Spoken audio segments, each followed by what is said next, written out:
And to discuss today is about security and maintenance. So after your prelim exam, so this will be the next subject or next topic, I mean.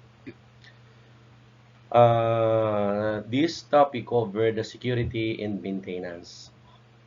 Covered also in a living in the IT era. Now, so what will be the lesson objective? In this lesson, you will learn about the need for computer security, how to identify risk, and how to combat them. You will also learn how to back up and restore files and to reset devices. You will also learn about the basics of troubleshooting. On the completion of this course or module, you should be able to describe how to keep your username and password safe, describe the risk presented by viruses, worms, trojans, and malware, describe the risk associated with network connections, protect your information when using public computers, describe the risk presented by social engineering and phishing, describe methods for protecting against risk, and how to reset personal devices to their factory settings, explain how to back up and restore your data, and to describe basic troubleshooting techniques and understand basic troubleshooting techniques.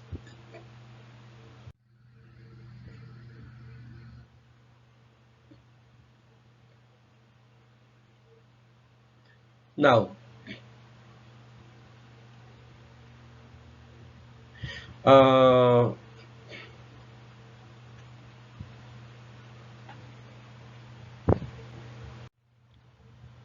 so the need for security. As soon as you connect a computer to a network, you expose that system and the information stored on it to the potential risk associated with networking. The information stored on a network computer can, in theory, be accessed by computer connected to the network. If the network provides internet access, the risk increases. We need to take note that hackers are the people who try to gain unauthorized access to computer systems, employ many different methods to obtain what they want. In response, you must take steps to protect your computer and its data. Username and password.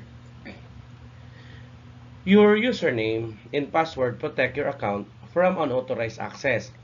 Remember that your user account is associated with specific rights and permission, both on your local system and on your school or organization's network.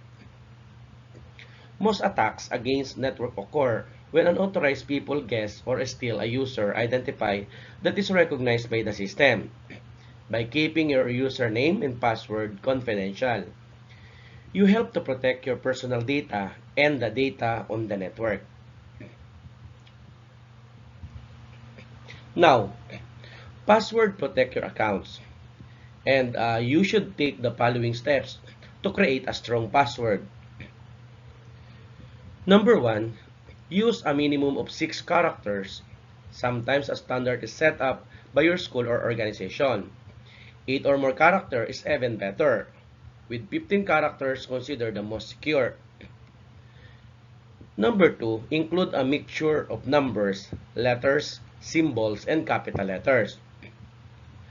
3. Select a password that will be easy for you to remember but difficult for someone else to guess. Number 4. Avoid using the names of people close to you, such as members of your family, or the names of your pets. People who know you well enough can try to guess your password using this name first. Avoid using variation of your name or including your name, address, or birthday in your password. Avoid using a variation of a password that may be easy to guess, such as password -Jan, password -February, password 001, password _003, draw J12, draw F12, PA, $, word, and so on.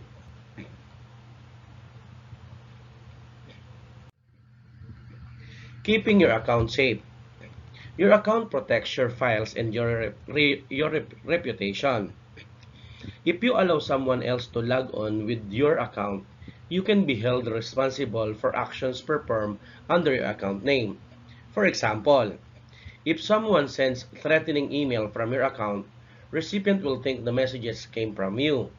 If someone deletes important files on the network using your account, that activity will be traced back to you as well. In order to keep your account secure, you should protect your username and password and keep them to yourself. Follow these guidelines. Never share your account information, even with your uh, friends, best friends, loved ones, and others. If you accidentally share your logon information, change it immediately. Do not hide your password near your computer. For example, tucking a sticky note under your keyboard or in a desk drawer is not secure. Do not keep password cheat sheets. Do not use the name password for all your accounts. If someone guesses your password, they would have access to multiple accounts. But as I mentioned earlier, no, that your password must be not shared to anyone else. But it is also okay to give to your parents, no, or if you wanted to, or your husband or your wife. It is okay. Uh, but for other people or even your best friend, it is not advisable, of course.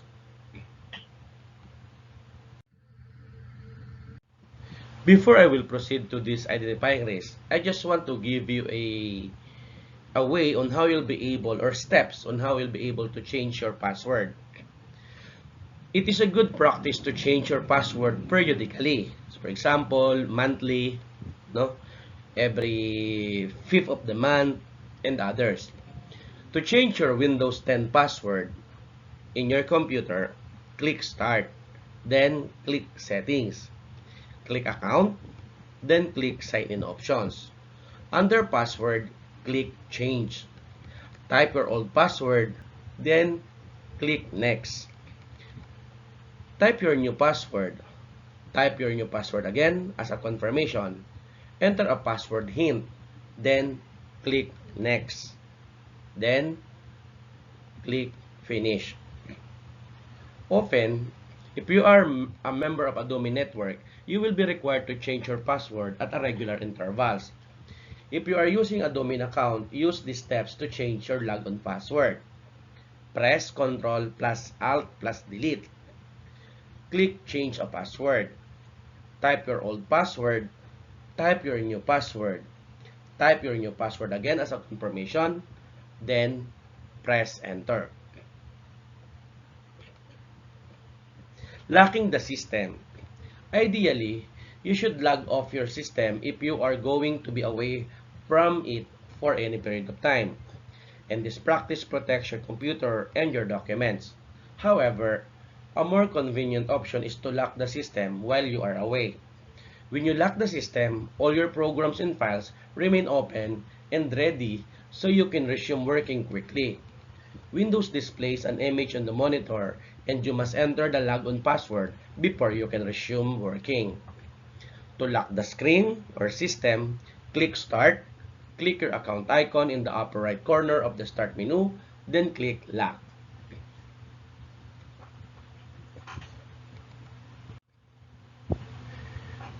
Identifying risk. You should be aware of the potential risk you face when you connect to a network or to the internet. These risks include becoming infected with computer viruses and Trojan horses. These are programs designed with a specific intent for harming computer systems, and you should understand how to detect and remove malicious code on your system before it harms your computer, your data, or data on the network to which you connect. Viruses. A virus is a malicious program designed to take control of system operations and damage or destroy data. Viruses are loaded into your computer without your knowledge and run without your consent.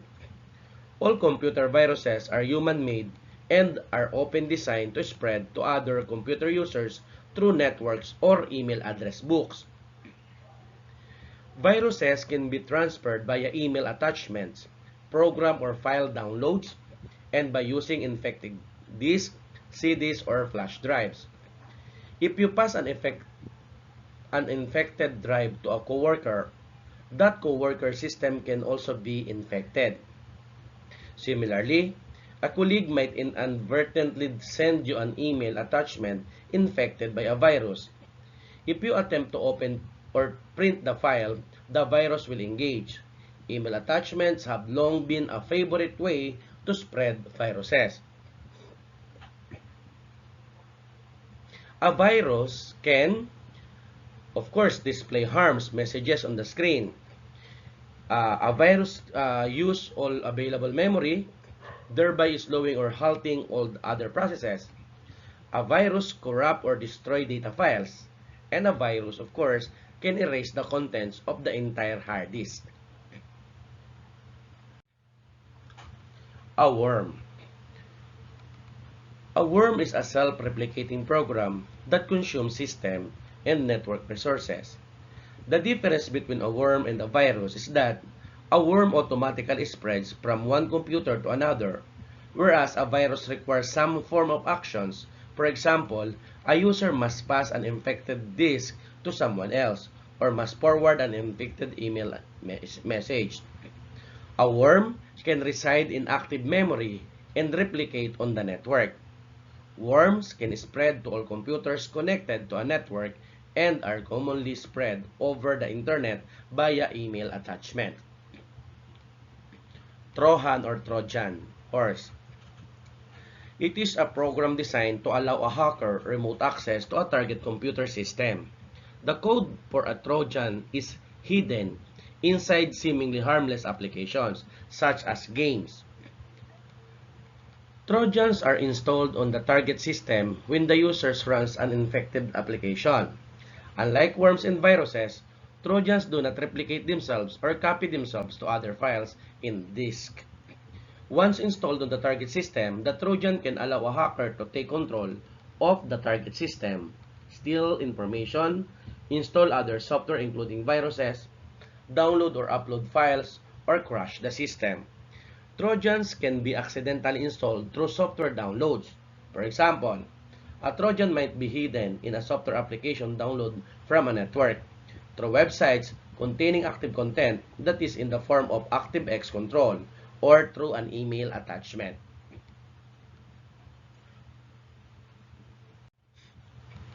Spyware. Actually, spyware and adware is a malware. A spyware is a software application that is secretly placed on your system and gathers personal or private information without your consent or knowledge. An adware is a software application that automatically displays or downloads advertisements. Many internet-based applications contain spyware. Companies with both good and bad reputations have included spyware code in their software. Spyware can also be placed on your system by a virus or by an application downloaded from the internet. When installed, spyware monitors your activity on the internet and conveys the information to the spyware originator. The originator can then gather website usage, email, and even password information from your system, then use it for advertising purposes or malicious activities. Spyware can consume memory resources and network bandwidth. Spyware has the ability to scan files on hard drives, read cookies, monitor keystrokes, install other spyware applications, change the default home page in web browsers, and automatically send information to the spyware developer. A cookie is a small text file placed on your computer by a web server. Although cookies themselves are not dangerous, They can be used to store username and password if you click yes. When your browser asks you if you want to store this information, cookies also track browser activities such as a site you visit and option you select. In a normal internet transaction, cookies are read only by the server that placed them on your system. However, a hacker who gains physical access to your system or successfully installs spyware can steal your cookies, and with them, any stored usernames and passwords. You can download and install freeware, spyware, adware applications, or you can use Windows Defender to monitor your system for spyware. Anti-spyware applications are going to discuss later.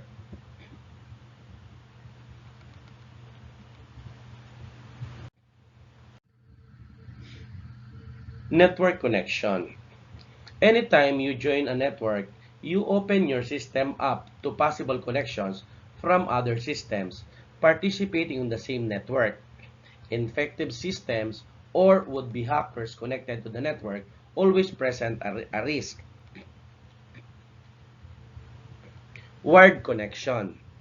Generally speaking, if you connect to a wired network within your school or business, you are pretty safe. Network administrators take great pains to ensure that all company or school systems are routinely scanned for infection, and all users must log on to the network using a valid username and password. However, the same guarantee is not in place when you plug into a public wired network. For example, some hotels still provide Ethernet connections for internet access to their guests. There is no way to guarantee that every hotel guest who connects is an honest and upstanding citizen who would never dream of trying to hack into someone else's system or who would never consider trying to unleash a virus. Nor is there a way to guarantee that everyone connecting to the network is using up-to-date antivirus software. You connect at your own risk.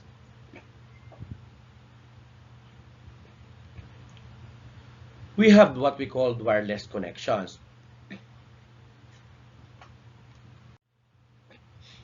This same risk apply to Wi-Fi connections.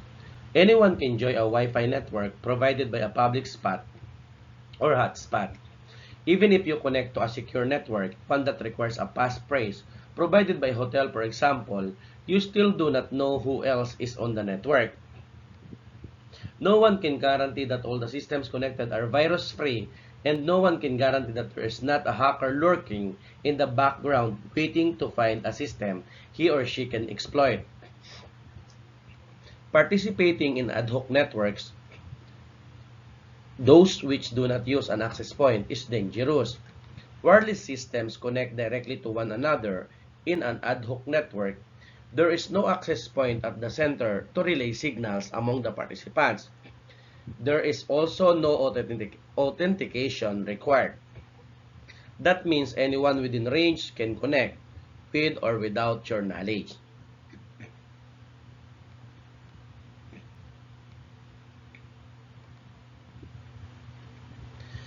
Mitigating risk. Whenever you connect to a public network, always identify the network to the operating system as a public network, as opposed to a work or home network. Windows automatically limits incoming connections from a public network, while still allowing you access to the internet. If you use Wi-Fi, always connect to an infrastructure network. Avoid participating in ad hoc networks. Using public computers. The risks associated with using public computers, such as those found in a library, have to do with protecting your privacy and your personal accounts. Remember that anyone who has physical access to a public computer can access any information stored on it. Because you do not log on to public computer, all activity is performed under one open account. That means search history, cookies, and any other information that is stored on a computer is accessible. For this reason, you should take the following steps to ensure your safety when you use a public computer.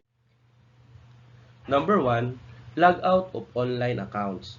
If you log into an online account, for example, a banking account or credit card account, or even a social media account, and then walk away without logging out, anyone who comes along behind you can access those accounts and take action within those accounts because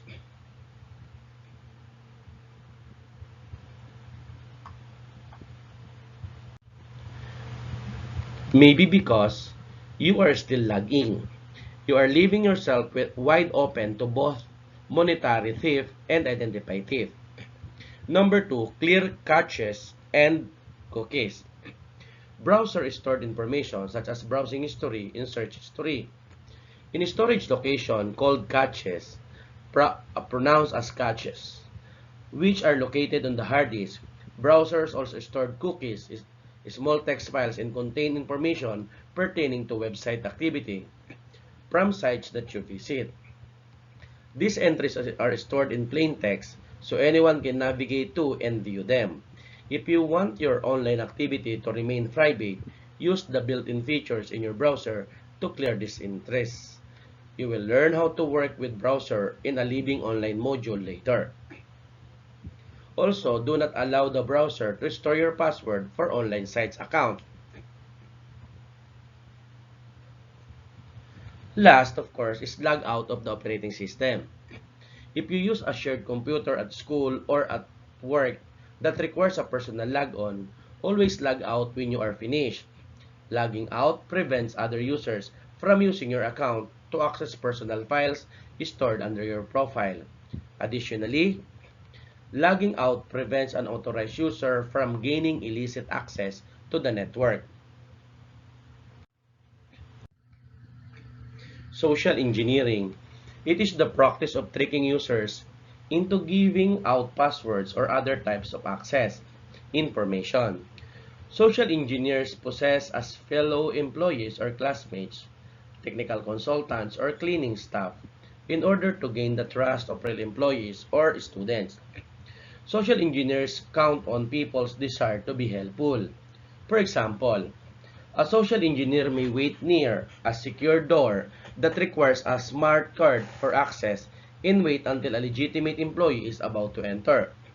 The social engineer could then approach the door carrying an armload of boxes. Out of courtesy, the real employee may then hold the door open so the social engineer can enter. Social engineers also attempt to imitate a legitimate user by confusing a switchboard operator or a security guard. In several instances, a social engineer has called a company, posing as the systems manager. After explaining that he had accidentally locked himself out of the computer, he convinced someone in the company to change administrative access according to his instruction. All the social engineers then had to do was log on to the machine, and he had full administrative access. Typical targets of the social engineering strategy include anyone who has access to information about systems they do not use, including secretaries, janitors, some administrators, and even security staff.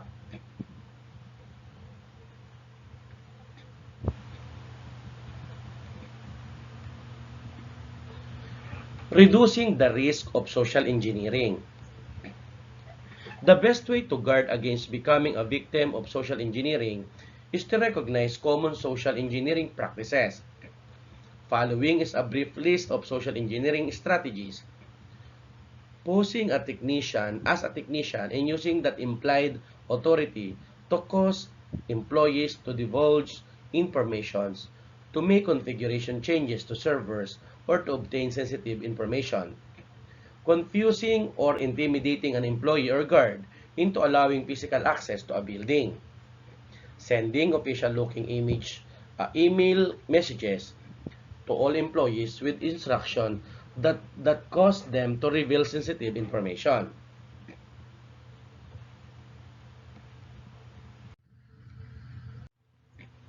Phishing. It is the process of trying to gather sensitive information such as password or credit card details from an unsuspected victims by pretending to be a trustworthy entity.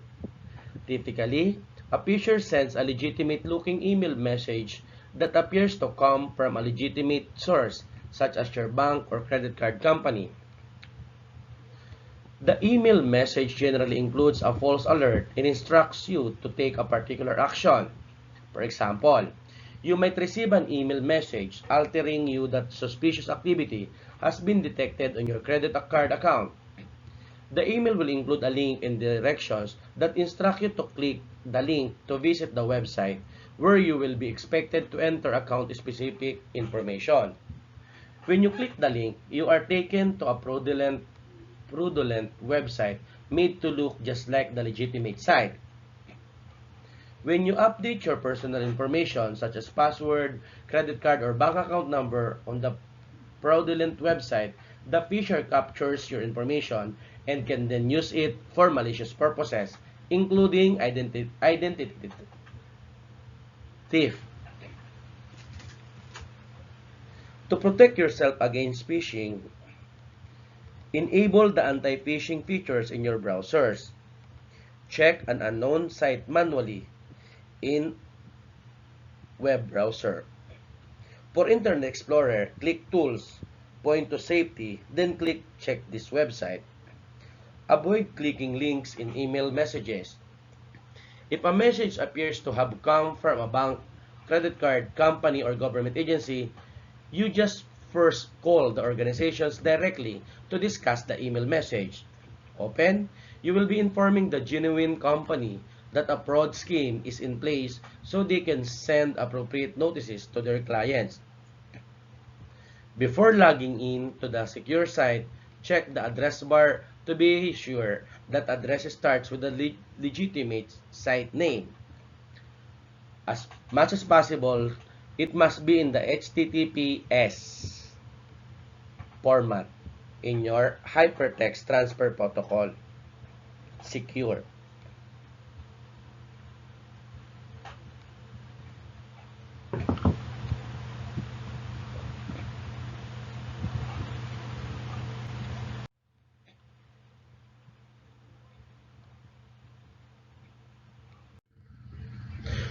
Protecting yourself. Although there are certain risks associated with computing, there are also several tools and practices designed to keep your computer, and your information safe. We have antivirus software. An easy way to protect against viruses is to use antivirus software to scan your computer to known viruses and to eliminate any viruses that are discovered. Antivirus applications generally include options for automatically scanning email attachments as they are delivered to your inbox, scanning downloading files, and scanning scripts that are executed within installed browsers. Most antivirus applications include anti-spyware components as well. You can manually start a scan on your system, and you can schedule regular scans using the application setting.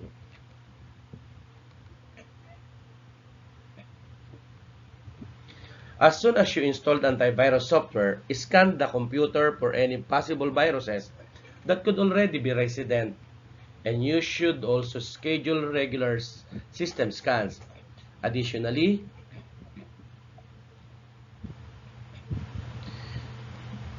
you should subscribe immediately for automatic updates for the virus definition files and updates for the program.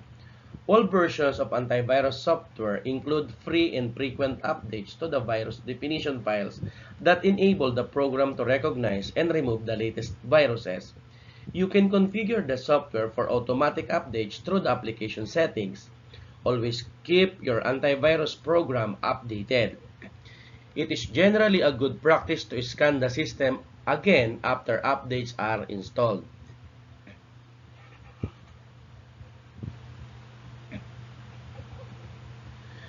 Avoiding viruses. Conducting regularly scheduled scans keeps your software up to date, and enabling automatic scans of email and downloaded files will go a long way toward keeping your system virus-free. Other steps you can take to avoid infection include saving and then scanning all files you download from the internet, Scanning removable media, CD, DVD, or flash drive before copying or opening files contained on the media. If you share files with other people using portable devices, scan any files you plan to give to others to ensure you do not inadvertently pass a virus onto them. Always configure your antivirus application to scan all incoming and outgoing email messages. Always scan email attachment before opening them, even if they come from people you know. Be suspicious of any unexpected attachment you receive with email or instant message transmission. If you receive an attachment that you did not expect or do not recognize, number 1, advice, do not open the attachment. Try to contact the message sender, of course using a method other than email, and determine whether the attachment is legitimate. If you are unable to contact the sender or the sender is unaware of the attachment, delete the attachment from the message. Open your deleted items folder and delete the attachment from it to permanently remove the attachment from your system. The best protection is prevention. However, you should understand that most viruses can be removed without causing permanent damage to your system.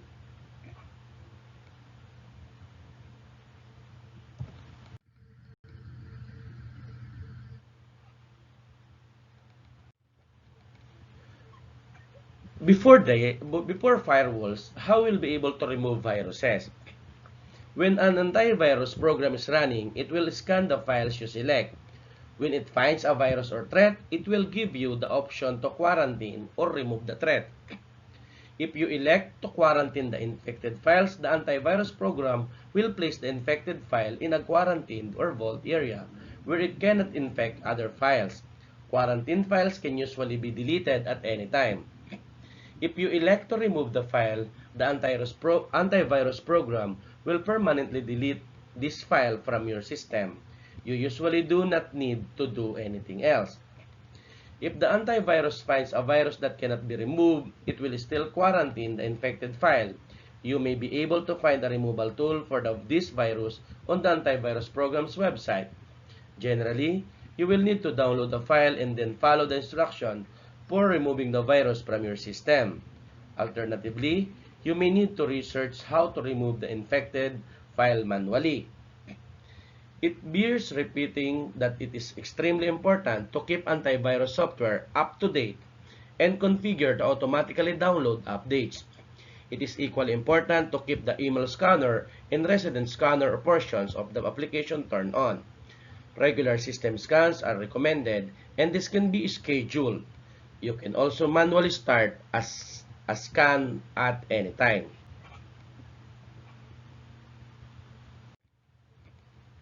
Firewalls. Firewall is a security barrier that filters and controls the flow of information coming into and out of a private network. Firewalls protect systems from unauthorized access by filtering the information that comes through the internet connections into your local area networking or computer system. If an incoming packet of an information is flagged by the firewall filters, it is not allowed through. In this way, firewalls prevent dangerous network traffic from coming into the local area networking. The filters used by firewalls are simply set of rules that define and control which type of traffic to allow and which type of traffic to block. In an organization, a network administrator can set up and implement security rules on a firewall that control how employees connect to website, whether instant messaging applications are allowed, whether files are allowed to leave the company over the network, and so on. A firewall protects your network from malicious activity coming from outside your network and provides a door through which people can communicate between a secured network and the open unsecured internet. A network firewall is placed between a local area networking in the internet. A firewall can be a dedicated computer system, a specialized firewall appliance, or it can be implemented on a networking device such as a router. In a home or a small office networking environment where a broadband router is used, a firewall is usually built into the broadband router. And we need to take note that firewalls keep private data private. They do not, however, encrypt data, nor do they protect against viruses. The desktop firewalls. Firewalls can also be implemented through software, also known as personal firewalls. Desktop firewalls offer protections for an individual system instead of a network or entire network. Tools such as Norton 360 or ABG can detect and respond to attacks on the computer system. Desktop firewall offer many firewall features such as inspection of all incoming transmission for security threats. When a firewall is used in conjunction with antivirus software, a person's computer is secure, provided that the user updates these applications frequently. Many operating systems include built-in or yung native desktop firewall software. Windows, for example, includes Windows Firewall, which is enabled by default. Mac OS X also ships with a built-in firewall, which you can enable from the Security and Privacy tab and a System Settings. So, what will be the firewall challenges? Firewalls can present challenges to network users. Sometimes, firewall setting block access to particular websites or block streaming audio or video from coming into a network.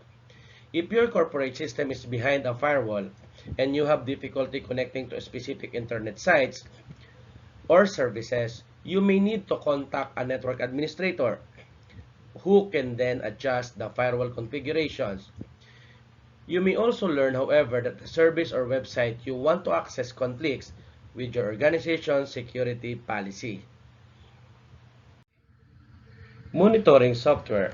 Most network administrators protect their networks through network monitoring software.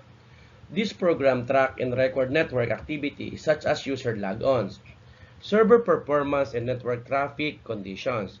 If logon events are tracked, then anytime you log on to a network system, that activity is recorded in a server log. If a hacker logs on using your account and manage to damage the network, the electronic trail may lead to you. If you suspect that your account has been compromised, contact the network administrator immediately so you can change your username and password. In some organizations, administrators take monitoring to a whole other level by installing PC surveillance software.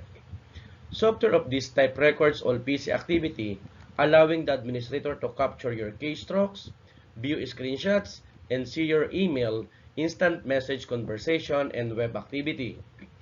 Remember that computers in your school or workplace are not your private property. Accordingly, an activity you perform on those computers may not be private.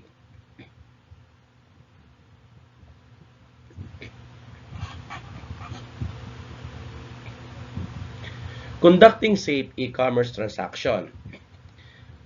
How safe you feel conducting transactions such as banking or making a purchase online will determine how much e-commerce or electronic commerce or online shopping you do. Many websites have taken appropriate steps to ensure their customer security, but there are additional steps you can take to protect yourself.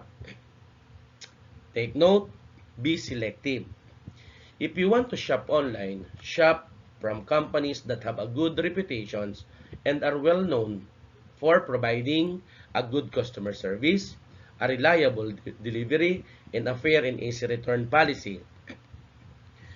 Choose e-commerce sites carefully. Legitimate e-commerce sites will display links to their privacy policy and terms and condition statements on their web pages. Read these statements and be sure that you understand the conditions or requirements you will be subject to should you decide to do business with the vendor. Exercise skepticism. If a company offers a deal that seems too good to be true, research that deal. Take the same precautions you would take if someone made that offer offline. Take note, would you give a large sum of money to a person without researching the product or service they are selling? If the company is not known to you, be sure to research it before purchasing anything online. Call the contact number listed on the site. Look for a client list or for customers' references, reviews, and research them with organizations that track good and bad reports about companies, such as the Better Business Bureau or the BBB. Always use secure transaction. While you are browsing the internet, the address bar in your browsers use the Hypertext Transfer Protocol or the HTTP. However, anytime you exchange personal information with a web server, such as when you set up an account or enter financial information, a secure protocol should be used. To conduct secure transaction over the internet, web servers use Hypertext Transfer Protocol Secure or HTTPS instead of HTTP alone. This is a secure version of HTTP. It encrypts all exchanges between your computer and the web server.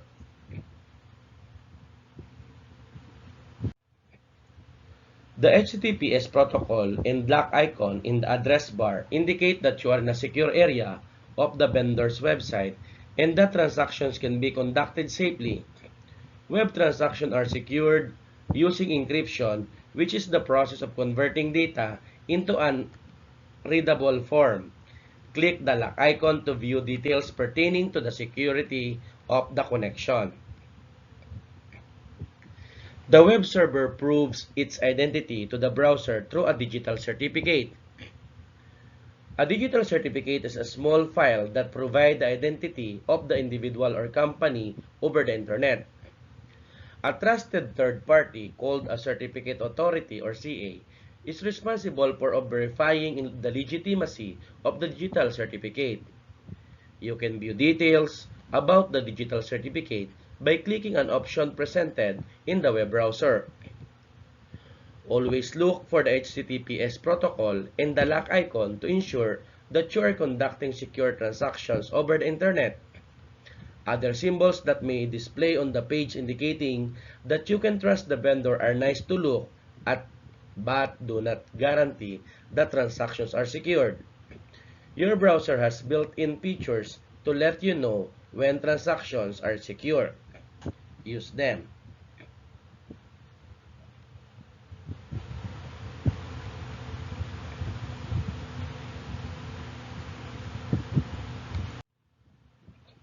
The virtual private network. The network administrator puts a lot of effort into blocking unauthorized connections from the outside in the LAN or local area network. However, they must also provide a method for allowing unauthorized connections from the outside. Connecting from outside the network is known as a remote access. Security is an especially important component of remote access because communication across a public network such as the internet. It is vulnerable to interception or eavesdropping. Authentication is the process of confirming the identity of the user or the computer system. Again, authentication is the process of confirming the identity of a user or computer system.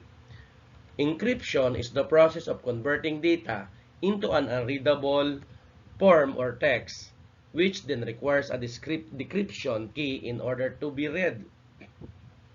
In the past, remote access was provided through remote access servers, modems, and dedicated phone lines.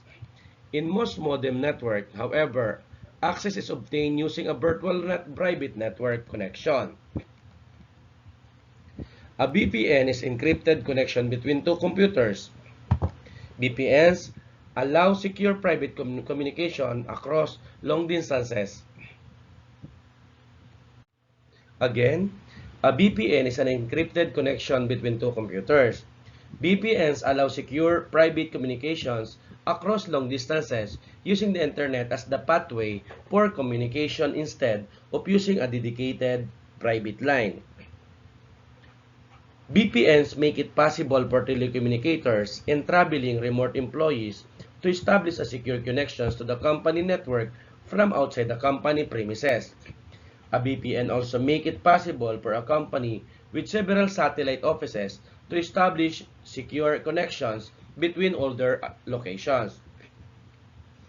Using VPN, telecommunicators, remote employees, and traveling employees use VPN to connect to their company networks from the outside. In order for the network to support VPN connections, a VPN server must be set up to receive incoming connections. Any users who wants to make a VPN connections from a remote location, for example from home or from hotel room, must install and then launch VPN client software to open a connections with the VPN server. Users must log on using a valid username and password, just as if they were logging on to the network from inside the corporate office or the school office.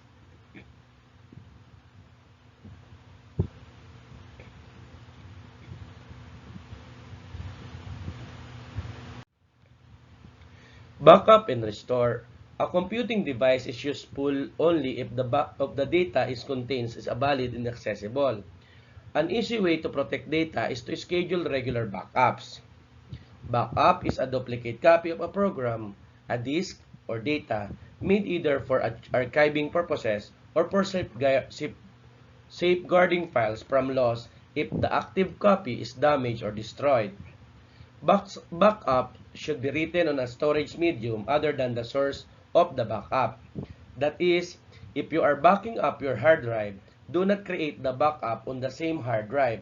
Instead, choose a location such as a different internal hard drive, an external hard drive, a flash drive, CD or DVD, or a network location such as a network server hard disk, or a cloud location such as OneDrive. Keeping a current backup of all your important files is essential to ensuring that your data can be recovered in the event of a failure or loss. Windows includes built-in features that make it easy and convenient to back up both system data and your personal files.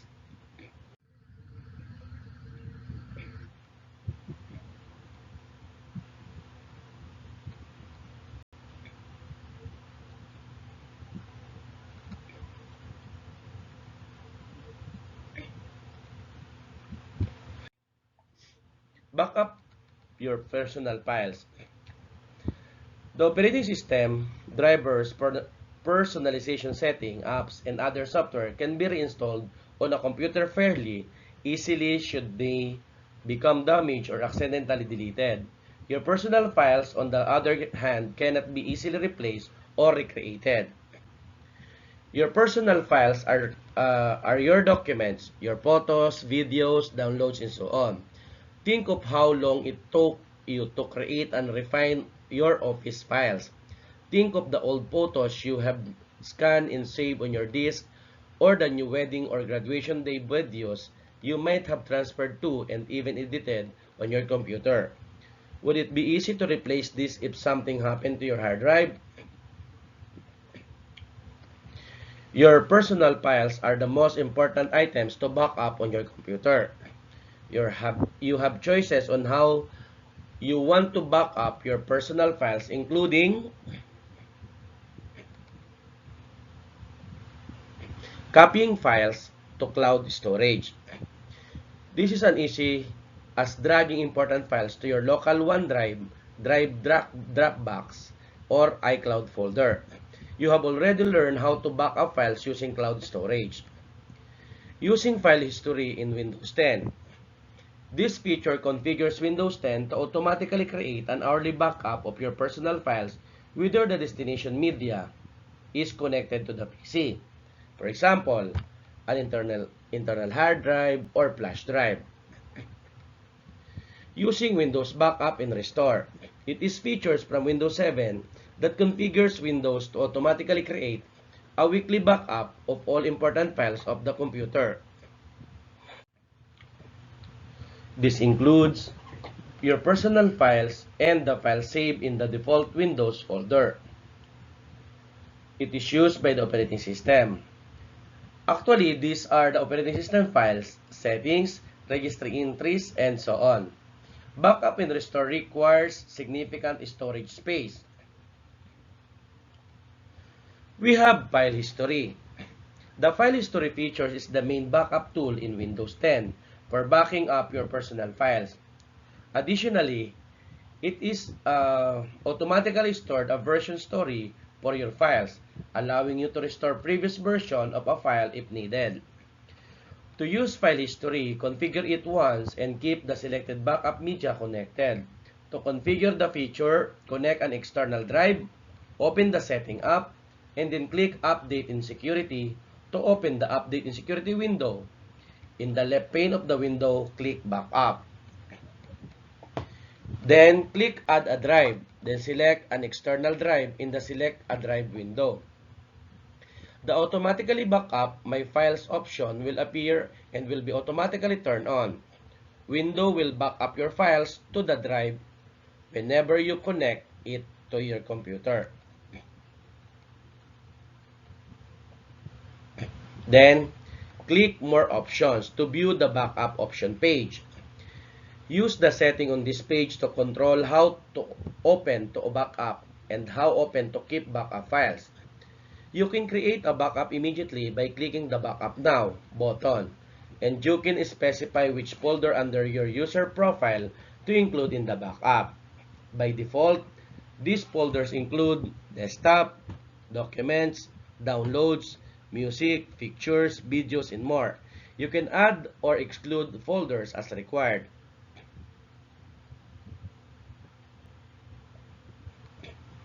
Windows Backup and Restore.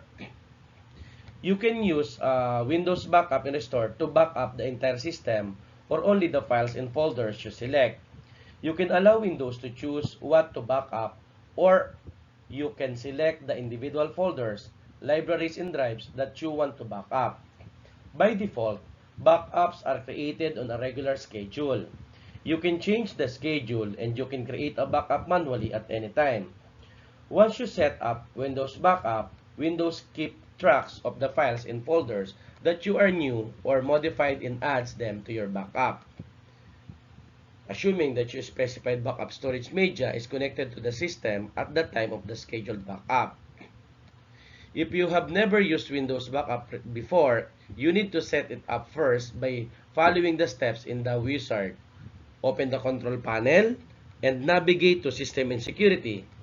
Click Backup and Restore for Windows 7, of course, page, then click Setup Backup. Select the destination for the backup file, then click Next. By default, Windows will back up data saved in libraries onto the desktop and in the default Windows folder. Windows will also create a system image which can be used to restore your computer if it stops working. Click Next if you want to accept the default settings, or click Let me choose to specify custom settings. You are given an opportunity to review the current backup system settings. Click Change Schedule if you want to adjust the backup schedule. By default, Windows run a backup every Sunday at 7 p.m. However, you can configure Windows to run a daily, weekly, or monthly backup. You can also specify not to schedule any further backup. Click Save Settings and Run Backup to create a backup.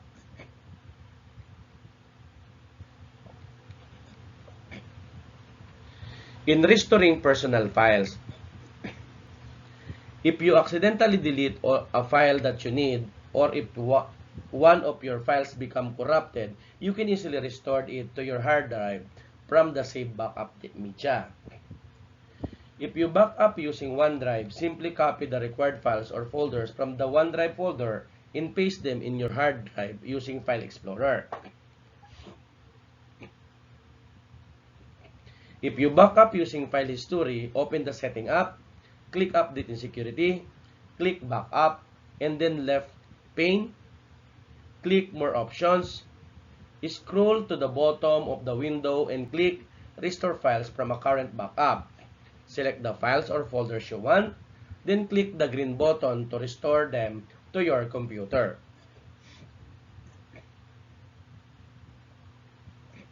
If you back up using Backup and Restore, open the control panel and navigate to System and Security. Click Backup and Restore in Windows 7 page, then click the Restore My Files button to open the Restore File windows. Use the browser for files and browse for folders buttons to select the specific files and folders you want to restore. When you have selected all the files and folders you want to restore, click Next. Specify whether you want to restore the files to their original location or to a different location. Then, click Restore. When the restoration is complete, click Finish.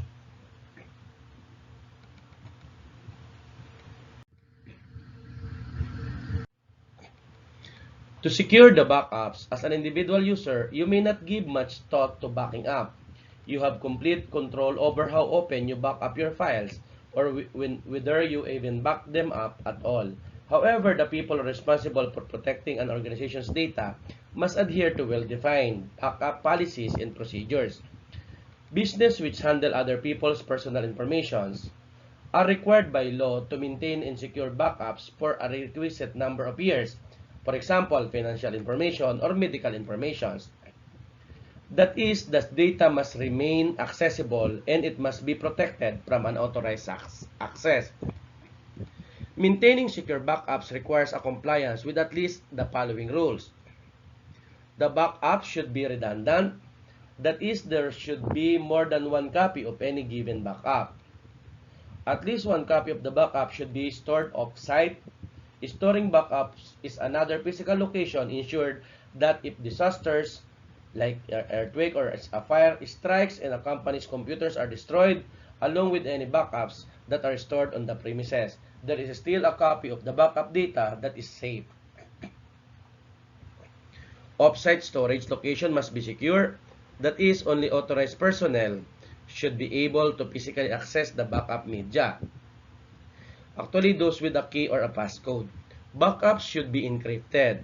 Encryption prevents unauthorized users from using any information they manage to intercept or steal, because without the decryption key, the data is unreadable. Backup should be verified. This means that someone should check the backup media to be sure that the information copied to it is accessible and complete. There are many government regulations pertaining to protecting people's private information. Companies take these regulations very seriously. Backing up PC systems, files, and settings.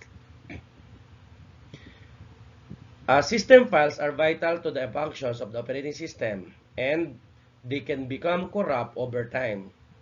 Additionally, system settings can become damaged or misconfigured as the software, updates, drivers, and apps are installed. System file corruption or misconfigurations can lead to problems using your computer. For example, some applications may stop working, or the system might start freezing up, or some hardware may cease to function. In some cases, you may not be able to boot up at all. Windows includes several built-in tools you can use to back up system files. You can use the backup to recover damaged files or to reverse misconfigurations. These tools include System Restore Points, System Image Files.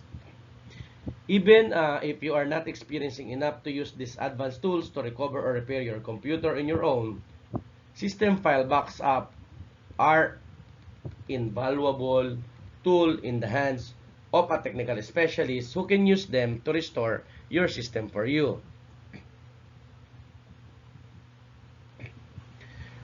System Restore Points. A restore point is a save snapshot of your computer's Windows system files, program files, and Windows registry setting at a specific point in time. User files are not included in a restore point. Restore points are named and stored by their creation date. System Restore is a protection feature built into Windows. However, it must be enabled before any restore points can be created. To ensure that this protection feature is enabled on your Windows 10 system, click in the taskbar search box, then type Restore. Click Create a Restore Point in the Start menu to open the System Protection tab in the System Properties dialog box. Click your hard drive in the Available Drives list box. If on, displays in the protection column, then the feature is enabled.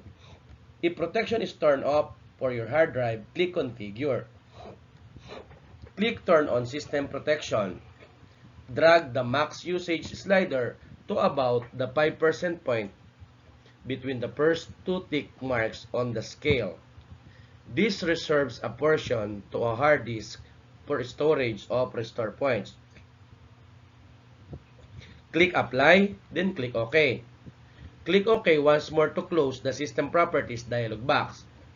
When it is enabled, System Restore automatically creates restore points on your system once per week and before major system events such as installing a program or a device driver or installing operating system updates. You can also manually create a restore point at any time. To manually create a restore point, click in the taskbar search box, then type Restore. Click Create a Restore Point in the Start menu to open the System Protection tab in the System Properties dialog box. Click Create. Type a name for the restore point, then click Create. When the message that a restore point was successfully created appears, click Close, then click OK. When you restore from a restore point, System Restore restores the system files, program files, and registry setting from the restore point to your computer. This effectively rollbacks your system to a previous state. This is useful when unexpected problems occur. For example, after an update, you may discover that you can't launch certain programs, or maybe when you try to access the internet, system freezes. If you use System Restore and select a restore point that was created before you installed the update, this can restore your system files to the previous state before any problem occurred. You may want to ask a technical specialist to guide you through rolling back your system to a restore point. However, these steps are: click in the taskbar search box, then type Restore. Click Create a Restore Point in the Start menu to open the System Protection tab in the System Property dialog box. Click System Restore, then click Next to display a list of saved restore points. The most recently created restore points appear at the top of the list, and you can select the Show More Restore Points checkbox to view all the restore points. Select the restore point you want to roll back to, then click Next. Click Finish and follow the prompts that appear.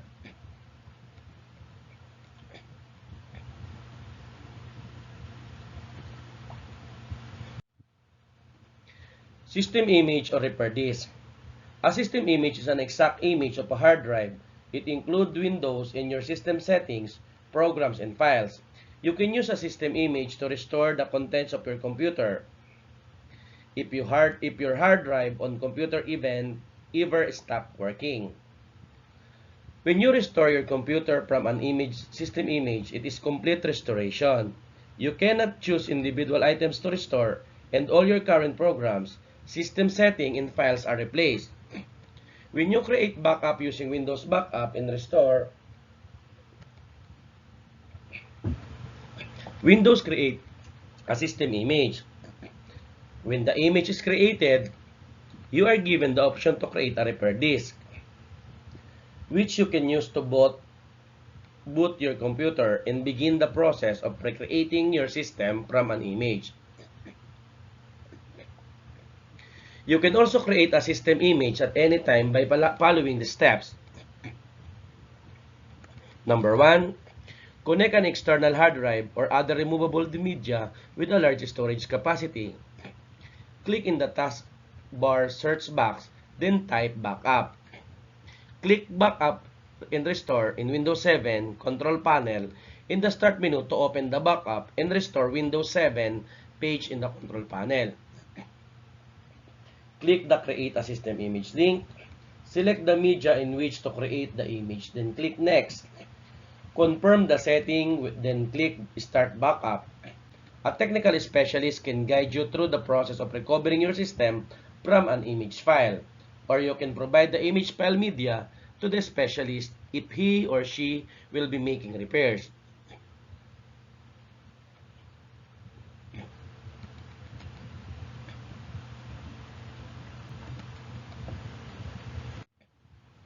Backupping your mobile data. It is always a good idea to back up your personal data, such as contacts, saved text messages, and photos on your mobile devices. You can use a USB cable and copy the data to your PC. Or you can use the phone's built-in backup utilities and associated cloud storage. You can also turn on automatic backup so that your data is continually backed up. If you are using Android phones are connected to a Google account, and Google can automate and streamline the backup process. Go to Settings, Personal, Backup, and Reset. Turn on both Backup My Data and Automatic Restore. Ensure that your backup account is set to your Gmail account. Turning these options on ensure that your personal data are always backed up and can easily be restored. Of course, including application data, Wi-Fi password, bookmarks, and other settings. If you are using iPhone or iOS, devices running iOS can be backed up using iCloud or iTunes. iCloud stores backups in the cloud, while iTunes stores backups on your Mac or PC. To make a backup using iCloud, connect to a Wi-Fi network. Tap Settings, iCloud, Backup. Make sure iCloud Backup is turned on. Tap Backup Now, and to make a backup using iTunes, open iTunes and connect your device to your computer. Save content that you downloaded from the iTunes Store or App Store by clicking File, Devices, Transfer, Purchases. To create your backup, click Backup Now. Using factory reset options for PC. When you use factory reset options on your device, you are resetting the device to the state it was when it came out of the factory. Clean, new, ready to be set up. Sometimes you may want to reset a device because it is running slowly or improperly and you just want to start over from scratch. Other times, you will want to reset a device that you are getting ready to donate or give to another person. Always create a backup of your personal files before resetting your device.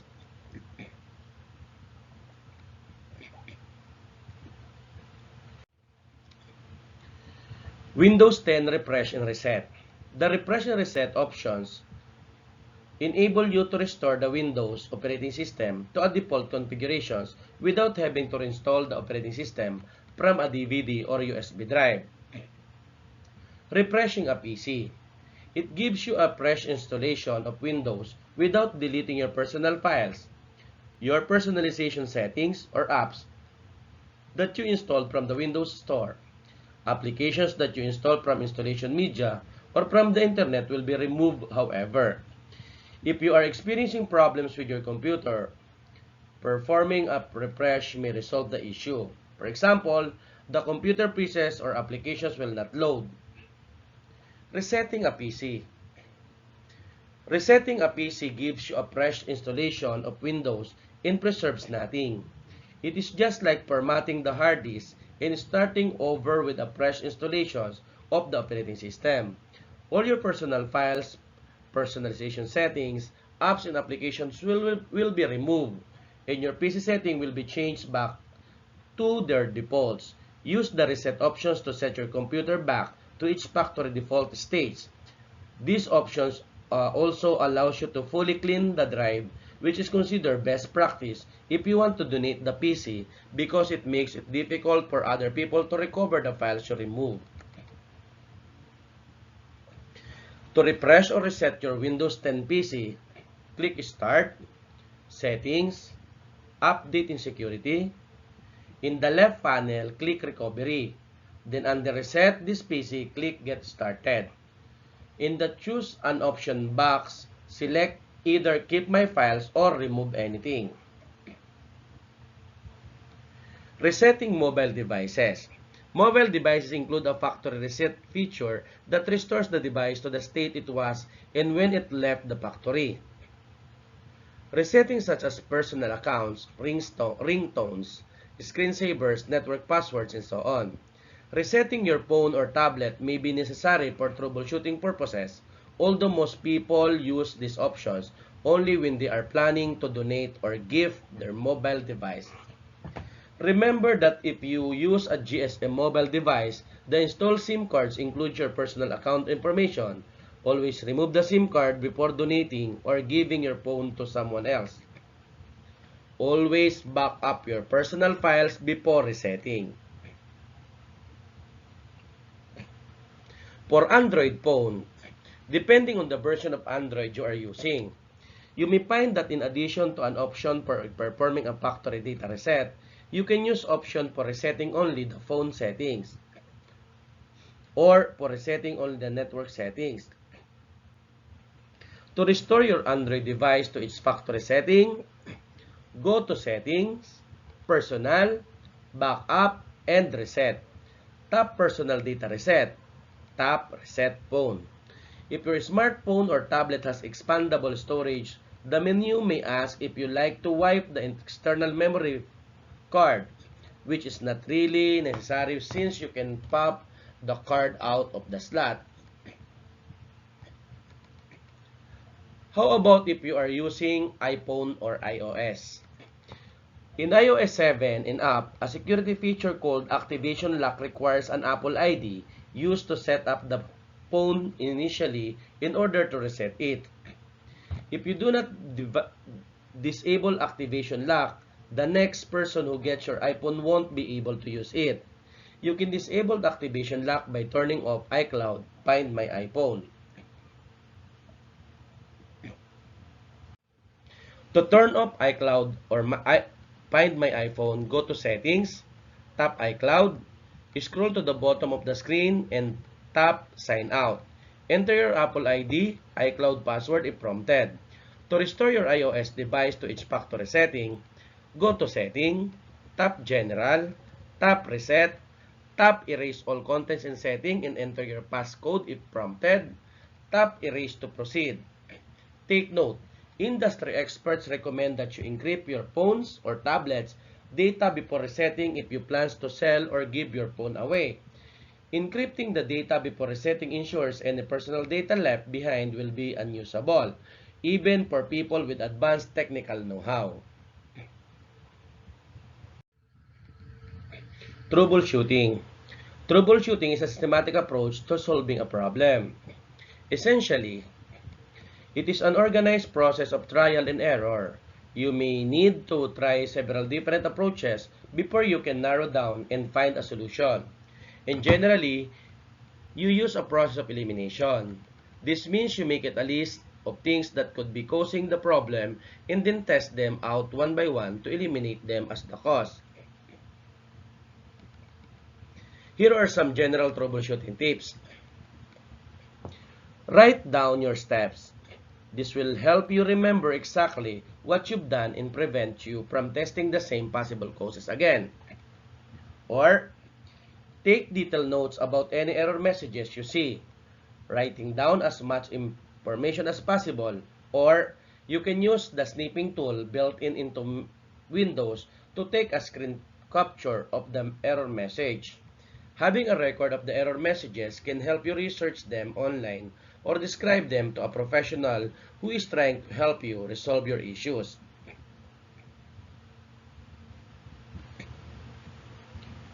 Is it hardware or software? Often, the first step in troubleshooting is determining whether your issue is caused by the hardware or software. It is not always easy to determine which might be causing a particular issue because software and hardware are designed to work together. However, the points you consider for each and the items you check off your list as part of your process of elimination are different for hardware and software. The hardware you will troubleshoot is often large and self-contained. For example, you might troubleshoot issues with your printer or a monitor or a mouse or keypad. These devices usually include switches, indicators, lights, and connection ports which are easily examined. To investigate possible hardware issues, begin with the obvious. Is there power? Is the hardware device plugged in? If it is plugged in into a surge protector, is the surge protector switch on? Is the device power on? If the device uses batteries, are the batteries installed? If batteries are installed, do they still have a sufficient charge? Is there a good connection? If the device is connected to your computer by a cable, is the cable securely connected to both your device and the computer? If the device and your computer are securely connected, is the cable damaged? If you are using a wireless connection, is the wireless receiver connected? If you're using a wireless mouse or keyboard, do they have good batteries and they are turned on? Are there easily observable issues with the hardware device that need to be addressed before the device will function? For example, if you suddenly find that you cannot print a document and you have already determined the printer is plugged in and powered on, is there paper loaded? Is there paper jam? Is the printer out of ink? Are there any error messages displayed on the information panel or on the printer?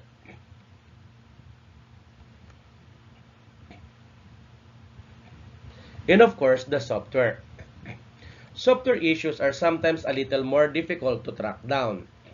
However, symptoms of a software issues are applications that stop running correctly, application that freeze, or application don't start.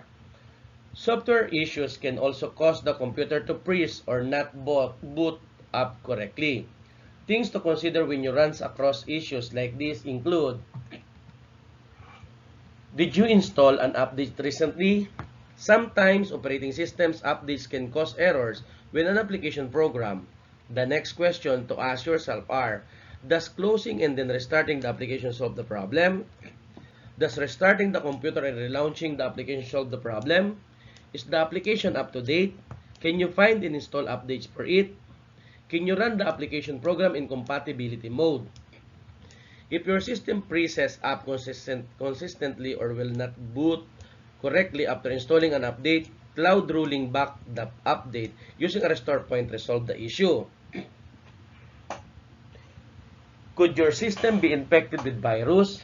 Run a virus scan to ensure that an infection is not interfering with your application programs.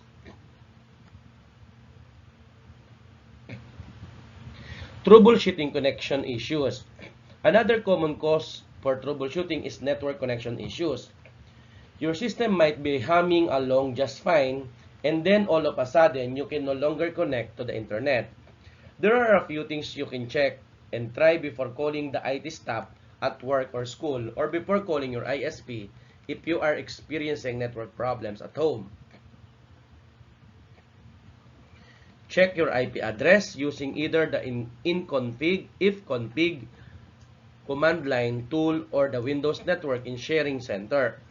Remember that most LAN IP addresses resemble the following: 192.168.1.103. If your IP address begins with 1.69.254, or if your IP address is display as 0.0.0.0, then your system has not received a valid IP address from the broadband router in your home network. These devices provide IP addresses for all systems connecting to the network.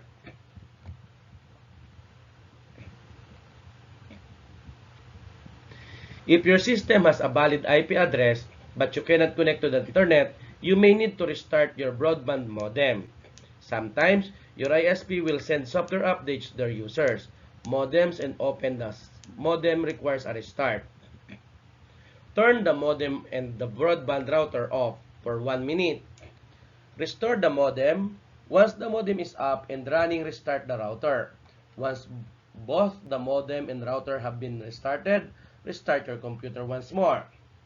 If restarting your networking equipment does not resolve the issue, call your ISP. They may be experiencing a service outage, or they may be able to help you troubleshoot the issue over the phone. If you do call your ISP, be prepared to provide information to the technical specialists such as your current IP addresses and your connection speed. Remember that you view your network connections in the Network and Sharing Center, and that you can click your connections to view its details such as the connection speed and the IP address. If you have trouble connecting to your Wi-Fi network, check the following. Is your wireless adapter turned on? Sometimes, wireless adapters are turned off by a device in order to save battery power. Has the Wi-Fi network password changed? Network administrators sometimes change the Wi-Fi password if they suspect that the old password has been compromised. Are you close enough to the Wi-Fi hotspot? WLAN devices have limited range, especially if they are using older WAN or WLAN standards such as 802.11b or 802.11g. Don't be discouraged if troubleshooting takes a while. It is a process, and the more practice you get, the better you will become. So, before I'll end, I'll just want to give you a summary. In this lesson, you learn about the need for computer security, how to identify risk, and how to combat them. You also learn how to back up and restore files, and to reset devices.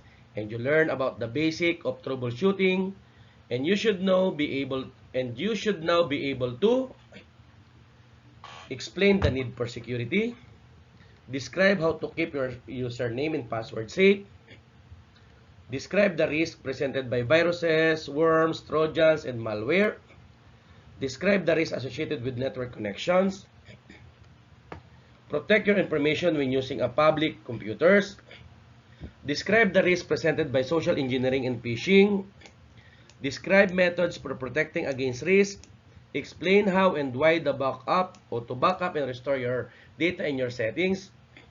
You can explain how to reset personal devices to their factory settings. You can describe basic troubleshooting techniques, and now you understand basic troubleshooting techniques.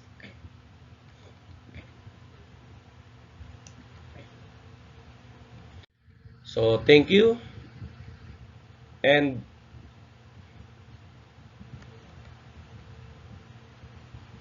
see you to the next module.